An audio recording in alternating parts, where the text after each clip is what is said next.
Madame Amrer, je sais que vous n'avez jamais digéré votre défaite, mais ici nous sommes au Conseil régional.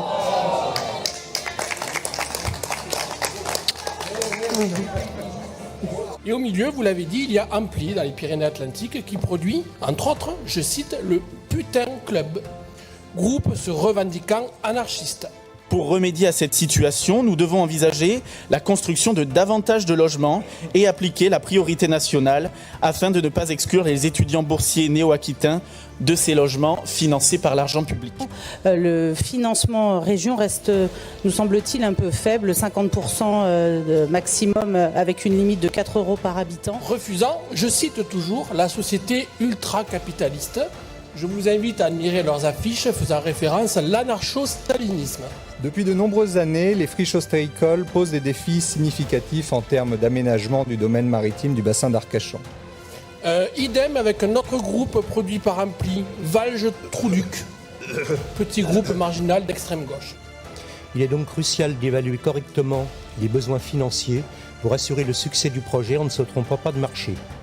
Si le montant est insuffisant, nous risquons de ne pas pouvoir rattraper notre retard et de ne pas être compétitifs sur ce marché. Le président d'Ampli fait sur les réseaux sociaux la priorité de lutter contre le Rassemblement national. Oui. Donc avec l'argent de la région. Sur le projet de parc photovoltaïque Oriseo de Socats, nous le rappelons, nous y sommes fondamentalement opposés. Ce projet de parc géant de 680 hectares de panneaux est un scandale absolu, à tel point que l'Assemblée nationale a décidé de limiter à 25 hectares la taille des futures installations solaires en forêt. Ces défis touchent divers aspects tels que la biodiversité, l'hydrodynamisme de la lagune, la navigation et la santé des huîtres d'élevage. Vous avez essayé d'organiser une réunion transpartisane avec les représentants syndicaux sans le Rassemblement national, alors que vous et votre cabinet disposez de mon numéro de téléphone. De quoi aviez-vous peur? Qu'aviez-vous peur que je révèle à l'occasion de cette réunion? Au regard de ce qu'il est nécessaire pour désenclaver certains territoires, cela nous semble assez peu. Vous pointez du doigt les autres agriculteurs et vous les rabaissez au rang de pollueurs. Toute installation doit être aidée, car l'agriculture française est déjà l'une des plus vertueuses au monde. Vous avez déclaré, monsieur le vice-président au transport, qu'ils sont des amis du routier, quand vous êtes un ami du ferroviaire. Mais pardonnez-moi de vous dire que quand je vois la gestion de cette ligne et de bien d'autres, j'ai plutôt l'impression que vous n'êtes l'ami ni de l'un ni de l'autre.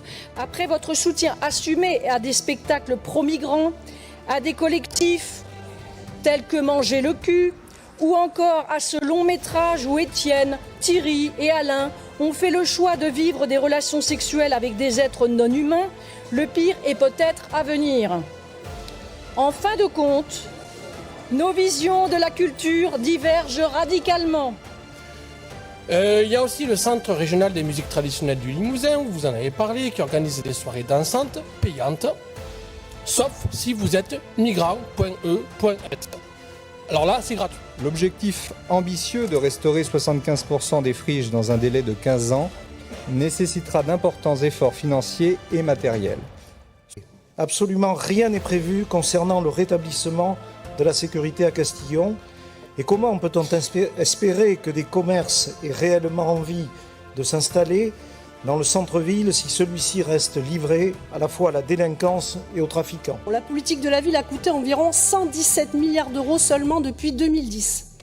Et pourtant, les émeutes du mois de juin dernier l'ont encore à nouveau démontré, ces quartiers sont plus que jamais dans une situation désastreuse, gangrénés par la pauvreté, une délinquance endémique ou encore une islamisation rampante. Pardonnez-moi de vous le dire, mais soumettre un soutien financier à l'application et au respect de votre agenda politique, c'est la définition même d'une forme d'ingérence éditoriale, qui plus est avec l'argent des néo-aquitains. Monsieur le Président, comme la pédagogie est l'art de la répétition, je vais recommencer. En prison, comme partout ailleurs, il faut appliquer la priorité nationale. Enfin, notre sécurité n'a jamais été aussi renforcée. Et nous n'avons jamais vu autant de CRS autour de cet hémicycle et même autour dans le hall aux abords de la tentative de réunion que vous avez essayé d'organiser. Face à cette crise, vous nous dressez un bilan d'autosatisfaction. Votre programme politique, c'est assurément la décroissance à marche forcée pour tout le monde. Pourquoi n'avez-vous pas lu le programme d'Emmanuel Macron lorsque vous avez appelé à voter pour lui à 2 reprises? La situation est potentiellement explosive.